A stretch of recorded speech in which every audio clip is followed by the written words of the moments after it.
Hi everyone, welcome back to the video. So देखते हैं बहुत ज़्यादा इंपॉर्टेंट टॉपिक जो कि इंडियन इकोनॉमी का one of the important topic है। अगर आप यूपीएससी जैसे बीपीएससी जैसे एग्ज़ाम की प्रिपरेशन करें, मतलब ये टॉपिक यूपीएससी का ही है, इकोनॉमी सब्जेक्ट का। तो आइए देखते हैं फाइनेंशियल इंक्लूजन। फाइनेंशियल इंक्लूजन का सबसे पहले मतलब समझते हैं।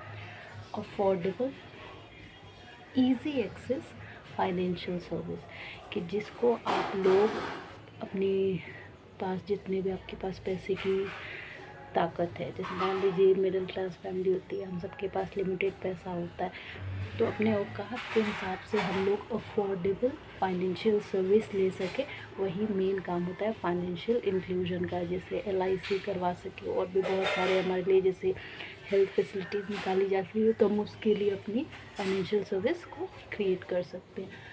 तो अगर बात करें, फाइनेंशियल इंक्लूजन जो है वो पॉवर्टी यानी कि गरीबी को कम करता है, और फाइनेंशियल स्टेबिलिटी यानी कि पैसे हर इंसान के पास हो, इस बात की मजबूती हमें देता है, श्योरिटी हमें देता है, स्टेबिलिटी बना के रखता है। एंड इसके अलावा ये बैंकिंग, क्रेडिट, इंश्योरेंस जैसी एस्पेक्ट ऑफ लाइफ से डील करता है। Vulnerable and low income groups बहुत ज़्यादा इन्वेस्टमेंट करते हैं फाइनेंशियल इंक्लूजन। सिंपल साधारण अगर बात कहूँ तो जो आम जनता है, या मिडिल क्लास फैमिलीज़ होती हैं, या BPL होती हैं, या वो नागरिक, वो फैमिली, वो लोग जिनके पास फाइनेंशियल स्टेबिलिटी नहीं होती, फ्यूचर में अगर उनको कोई बड़ा काम पड़ जाए, मतलब जो कमाते और खाते हैं, वो वाली कैटेगरी वाले लोग फाइनेंशियल इंक्लूजन जैसे चीज़ों का फ़ायदा उठाते हैं। वो लोग क्या करते हैं, इन्वेस्टमेंट करते हैं। सबसे कॉमन चीज़ है LIC, लाइफ इंश्योरेंस कॉर्पोरेशन, आपने सुना होगा। अब तो कितनी सारी स्कीम्स निकलती हैं कि आप लोग 1000 भरिए, 2000 भरिए, फिर हम आपको साल में पता नहीं कितना दे देंगे। तो इस तरीके से फाइनेंशियल सर्विस को प्रोवाइड करवाना हर एक इंसान को, अगर वो नहीं जानता इस बारे में, तो भी उसको इस चीज़ का लाभ उठाने का मौका दिया जाए, फाइनेंशियल इंक्लूजन।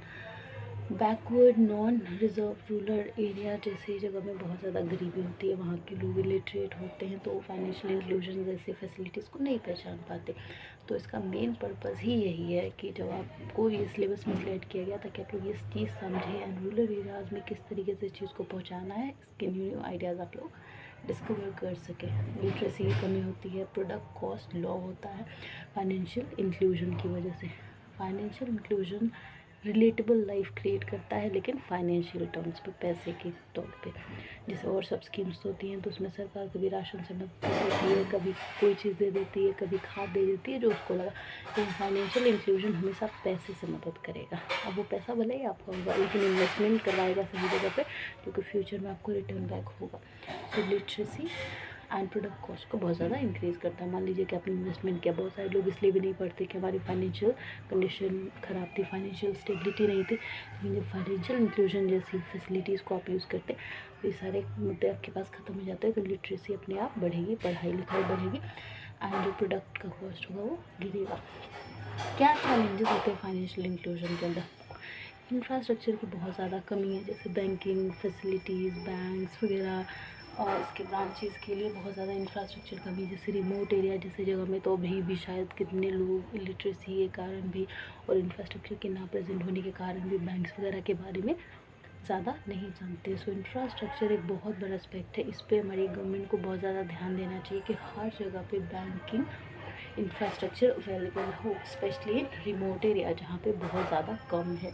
इसके अलावा जेंडर बाइसनेस, क्या एक रिपोर्ट कहती है कि मेन का 51% मेन का अकाउंट है, लेकिन सिर्फ 35% वुमेंस का अकाउंट खुला हुआ है, बैंक अकाउंट।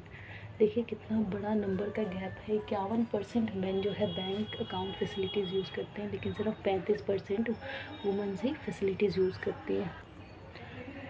और इसके अलावा जगह का भी फ़र्क पड़ता है। जैसे रूरल एरियाज़, विलेज एरिया में बहुत ज़्यादा कम फाइनेंशियल इंक्लूजन, या कोई भी बैंकिंग फैसिलिटी, या कोई भी फैसिलिटी हो, वो बहुत लेट पहुंचती है या नहीं भी पहुंचती काफ़ी लंबे समय तक। और अर्बन एरियाज़ में सारी फैसिलिटी स्टार्ट होती हैं बहुत स्टार्टिंग से ही, शुरुआत से ही, जब वो आइडिया ही बनता है तब से लोगों को पता होता है और वो इन चीज़ों का लाभ उठा पाते, फ़ायदा उठा पाते।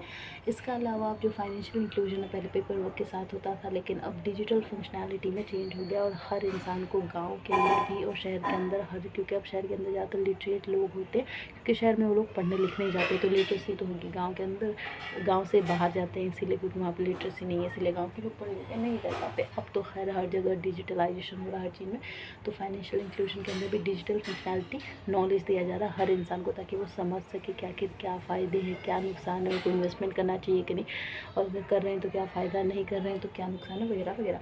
इसके अलावा फाइनेंशियल इंक्लूजन इंक्लूसिव ग्रोथ को भी बहुत ज़्यादा बढ़ाता है। इंक्लूसिव ग्रोथ का मतलब है कि इंसान को इस लायक बनाता है कि वो अपना अच्छा बुरा समझ सके, उसको हर एक लाइफ में स्टेबिलिटी प्रोवाइड करता है, पैसे से लेके, हेल्थ केयर से लेके, पढ़ाई से लेके। और इसके अलावा फाइनेंशियल इंक्लूजन के डिजिटल हो जाने के कारण फाइनेंशियल इंक्लूजन ज़्यादातर डिजिटल फंक्शनल पे ही डील करता है। वहाँ पे कैश का ट्रांजैक्शन कम हो जाता है, फॉर्मल ज़्यादा हो जाता है, यानी डिजिटल ज़्यादा हो जाता है। बैंकिंग सिस्टम, जाहिर सी बात है, धीरे धीरे जो फिज़िकल बैंकिंग सिस्टम है वो कम होके डिजिटल बैंकिंग सिस्टम ज़्यादा बढ़ रहा है। और इसके अलावा हमारी सरकारें भी जो है कुछ स्कीम्स चलाती है फाइनेंशियल इंक्लूजन के लिए, ऑफ कोर्स, ताकि हमारे जिनके हम लोग हैं, देश के नागरिक हैं, वो लोग यूज़ कर सकें। सबसे पहले ये जो फाइनेंशियल इंक्लूजन है, तो RBI FI इंडेक्स कहते हैं कि RBI फाइनेंशियल इंक्लूजन को कैसे डिफाइन करता है और कैसे फील करता है। तो RBI FI इंडेक्स यानी कि RBI फाइनेंशियल इंक्लूजन इंडेक्स।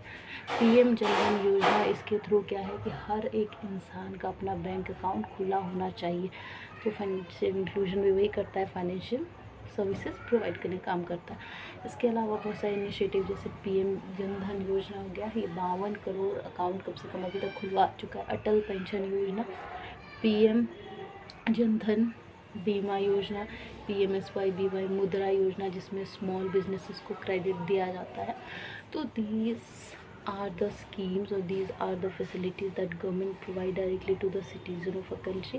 और इसके अलावा फाइनेंशियल इंक्लूजन क्या होता है, उससे क्या फ़ायदे, उसके क्या चैलेंजेस है, सब कुछ बता दिया गया कि आखिर फाइनेंशियल इंक्लूजन की फैसिलिटीज़ अभी भी इतनी कम क्यों है। Because of lack of infrastructure है ही नहीं। वुमेन मैन के अभी तक अकाउंट्स में इतना बड़ा डिफरेंस है। रिमोट एरिया, गांव के एरिया में लोगों को इस बारे में पता नहीं है, इस बारे में क्या लिटरेसी है नहीं, तो काफ़ी कुछ वो लोग नहीं समझ पाते हैं। डिजिटल चीज़ों का तो समझ उनको बहुत ही लेट आएगा। बल्कि गांव की हम क्यों बात करें, शहर में बहुत सारे लोग हैं, भले हम लोग गेम्स खेले तो इंस्टाग्राम चलाते, फेसबुक चलाते, लेकिन बैंकिंग जैसी फैसिलिटी हम लोग शायद शहर के लोग भी इतना नहीं समझ पाते। लेकिन हाँ, वो इसलिए जल्दी सीखते हैं गाँव वालों से, क्योंकि शहर के अंदर बैंक्स अवेलेबल है, तो हमें कोई दिक्कत आती है, हम डायरेक्ट बैंक्स के ब्रांचेस में जाते हैं तो वो हमें गाइड कर देते हैं। लेकिन गाँव में ऐसा नहीं है, गाँव के लोग बहुत ज़्यादा असकत में हो जाते हैं, फिर अगर कोई गया तो वो भी समझ लेते। तो बात ये होती है, मतलब इंफ्रास्ट्रक्चर बहुत बड़ा इंपॉर्टेंट रोल प्ले कर रहा है फाइनेंशियल इंक्लूजन को ग्रो करने में, या उसको रोकने में, या ख़त्म करने में। बाकी आपको क्या लगता है कमेंट करना, like and subscribe. Thank you.